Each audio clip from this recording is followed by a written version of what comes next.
برادران اسلام، رمضان المبارک کے اس مقدس مہینے میں اللہ تعالی نے حضور صلی اللہ علیہ وسلم کی برکت سے اس امت پر عظیم انعامات عطا فرمائے۔ بعض انعامات جو ہیں وہ تو معنوی ہیں، جیسے کہ اللہ نے رمضان کا مہینہ عطا فرمایا اور اس میں لیلۃ القدر عطا فرمائی، جس رات کی عبادت خیر من الف شہر، ایک مہینے سے بھی زیادہ بہتر ہے، یعنی تقریباً 83 سال کے برابر۔ اور اسی طرح اللہ تبارک و تعالی نے صیام اور قیام رمضان کی نعمت عطا فرمائی۔ اللہ تبارک و تعالی نے افطار و سحر کی نعمت عطا فرمائی، اور صحیح حدیث مبارک میں ہے کہ للصائم فرحتان، فرحۃ عند الافطار و فرحۃ عند لقاء الرب، او کما قال النبی صلی اللہ علیہ وسلم۔ یہ تو معنوی نعمتیں تھیں، اور اللہ تعالی نے ظاہری اور حصی نعمتیں بھی عطا فرمائیں کہ سب سے پہلا غزوہ بدر جو ہے وہ بھی رمضان المبارک میں ہے، اور سب سے پہلی فتح عظیم جو مسلمانوں کو حاصل ہوئی وہ بھی رمضان المبارک کے مہینے میں ہے، اور اسلام کے سب سے بڑے دشمن جس میں مارے گئے وہ بھی رمضان المبارک کا مہینہ ہے اور غزوہ بدر کا موقع ہے۔ تو یہ اتنی عظیم نعمتیں ہیں کہ جن کا شکر انسان ادا نہیں کر سکتا، اسی لیے اللہ نے اس آیت کے فوراً بعد کہا کہ لعلکم تشکرون، کہ تم میری نعمتوں میں غور کرو گے تو شکر کرو گے۔ اصل بات یہ تھی کہ مکہ مکرمہ کی زندگی جیسا کہ دنیا پہ واضح ہے کہ اللہ تعالیٰ کے نبی اور مسلمانوں کے لیے بڑی پرآشوب تھی، ان کی زندگی انتہائی مصائب سے گھری ہوئی تھی، یعنی مسجد میں نماز نہیں پڑھنے دیتے تھے۔ حضور صلی اللہ علیہ وسلم کے گلے میں ایک دفعہ کپڑا ڈال کے بدبخت عقبۃ بن ابی معیط نے اتنا کھینچا کہ آپ کی آنکھیں مبارک ابھر رہی تھیں کہ حضرت صدیق رضی اللہ تعالیٰ آئے، انہوں نے اس ظالم کے سینے پہ زور سے گھسا مارا اور کہا کہ تقتلون رجلا ان یقول ربی اللہ۔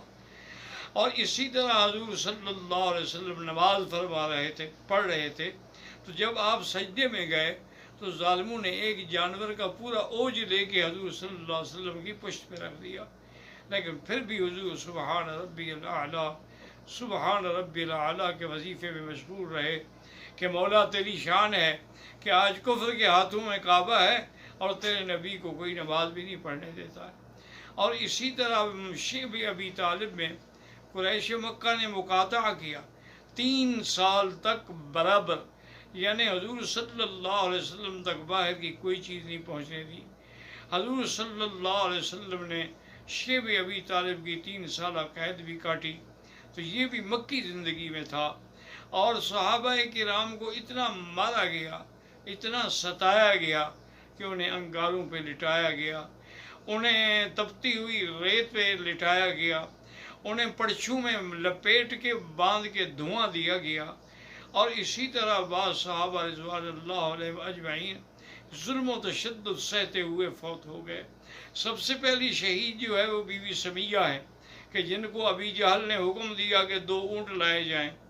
2 اونٹ لائے گئے اور ایک ٹانگ میں رسا باندھا گیا اور ایک اونٹ کے گلے میں، اسی طرح دوسری ٹانگ میں، اور پھر کہا کہ جب میں حکم دوں تو پھر ان اونٹوں کو دوڑا دیں۔ تو ابی جہل نے اشارہ کیا تو اونٹ دوڑے، تو بی بی صاحبہ 2 حصوں میں تقسیم ہو گئی۔ اس کے باوجود بھی بدبخت کا سینہ ٹھنڈا نہ ہوا، اس نے آپ کے یعنی نعوذ باللہ شرم گاہ میں نیزہ بھی ساتھ میں مارا، لیکن بی بی 2 ٹکڑے ہو چکی تھیں۔ تو اتنے ظلم و ستم سہنے کے بعد کچھ صحابہ نے حبشہ کی ہجرت کی اور کچھ صحابہ نے مدینہ منورہ کی ہجرت کی۔ آخر میں کافروں نے دارالندوہ میں جمع ہو کر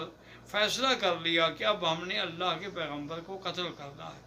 لیکن جب وہ یہ فیصلے کر رہے تھے یمکرون و یمکر اللہ واللہ خیر الماکرین، اللہ نے فرمایا تم بھی تدبیریں کرتے ہو لیکن اللہ کی تدبیر سب سے غالب ہے، اللہ کی تدبیر کا کوئی مقابلہ نہیں کر سکتا۔ تو اللہ تبارک و تعالی نے حضور پاک کو حکم دیا کہ اب آپ بھی مکہ مکرمہ چھوڑیں۔ اب آپ اندازہ کریں کہ جس مکے میں میرا نبی پیدا ہوا، جہاں حضور کا بچپن گزرا، جہاں حضور کا شباب آیا، جہاں حضور صلی اللہ علیہ وسلم پر وحی اتری، آج اسی شہر کو چھوڑنے کا حکم مل رہا تھا۔ اس لیے حدیث میں آتا ہے کہ حضور صلی اللہ علیہ وسلم ایک اونچی جگہ پہ کھڑے ہوئے